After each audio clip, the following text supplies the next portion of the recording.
Lal Salaam box ഓഫീസിൽ വിപ്ലവം സൃഷ്ടിച്ച് രണ്ടാം ദിനവും മുന്നേറുകയാണ് ദൃശ്യം 3. ആദ്യ ദിനത്തിലെ ഒഫീഷ്യൽ കളക്ഷൻ റിപ്പോർട്ടുകൾ പുറത്തു വരുമ്പോൾ 50 കോടിക്ക് മുകളിലും ട്രാക്കേഴ്സ് മുഖാന്തരം 43 കോടിക്ക് മുകളിലും എന്നാണ് ചിത്രത്തിൻ്റെ കണക്കുകൾ വന്നിരിക്കുന്നത്. കേരള ബോക്സ് ഓഫീസിൽ നിന്ന് ആർക്കും തർക്കമില്ലാതെ 11 കോടി 5 ലക്ഷം രൂപയും ആദ്യ ദിനം സിനിമ നേടുകയുണ്ടായി. രണ്ടാം ദിനമായ ഇന്ന് സിനിമയ്ക്ക് ഒട്ടും താഴുന്നില്ല.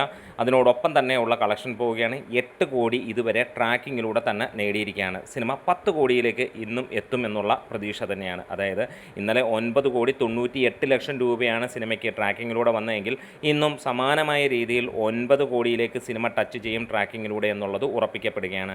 78% തിയേറ്റർ ഓക്യുപ്പൻസി ഇന്ന് നേടിയിരിക്കുന്നതും അതും 4,73,000 ടിക്കറ്റുകൾ വിറ്റുപോയെന്ന് ട്രാക്കേഴ്സ് പുറത്തുവിടുന്ന കണക്കുകളുമാണ് നമുക്ക് കാണാൻ കഴിയുന്നത്.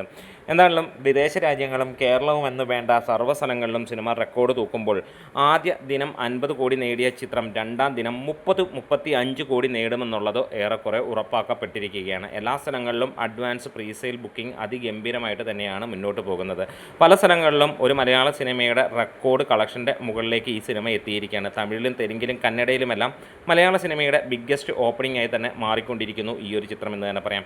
സർവ്വകാല റെക്കോർഡുകളും തകർത്തെറിഞ്ഞുകൊണ്ട് ഈ ഒരു സിനിമ പോകുമ്പോൾ കേരള ബോക്സ് ഓഫീസിൽ നിന്ന് 2 ദിനം കൊണ്ട് സിനിമ 20 കോടി തൂക്കുമെന്നുള്ളതാണ്. ട്രാക്കിംഗ് കളക്ഷൻ മൂന്നാം ദിനത്തെയും പുറത്തു വന്നിട്ടുണ്ട്. അത് പ്രകാരം 2,45,000 ടിക്കറ്റുകൾ വിറ്റുപോകുമ്പോൾ തിയേറ്ററിൽ 50% ഓക്യുപ്പൻസിയിൽ 4 കോടി 47 ലക്ഷം രൂപ വന്നുവെന്ന് ട്രാക്കേഴ്സ് പറയുന്നു. പുത്തൻ അപ്ഡേറ്റുകൾ പ്രകാരം സിനിമ മൂന്നാം ദിനവും 7 കോടിക്ക് മുകളിൽ ട്രാക്ഡ് കളക്ഷനിലൂടെ എത്തി. അതായത് ശനിയാഴ്ച സിനിമ ഒരു പക്ഷേ ആദ്യ ദിനം നേടിയ 11 കോടിക്ക് മുകളിലേക്ക് പോകാനുള്ള ഏറെ ചാൻസുകളുണ്ട് എന്നുള്ളതാണ്. 12-13 കോടി വരെ എത്താനുള്ള ചാൻസുകളും ഉണ്ട് എന്നുള്ളത് അത് തള്ളിക്കളയാനും പറ്റില്ല. എന്തായാലും ഇവിടെ ഒരു മലയാള സിനിമയുടെ ഏറ്റവും മികച്ച ഒരു ദിവസത്തിലേക്ക് എത്തുകയാണ്. ഒരു 50 കോടി നേടുന്ന ആദ്യ മലയാള ചിത്രമാകുന്നു ആദ്യ ദിനം തന്നെ. വീഡിയോസ് ഇഷ്ടമായെങ്കിൽ ഒന്ന് സപ്പോർട്ട് ചെയ്ത് തരാം.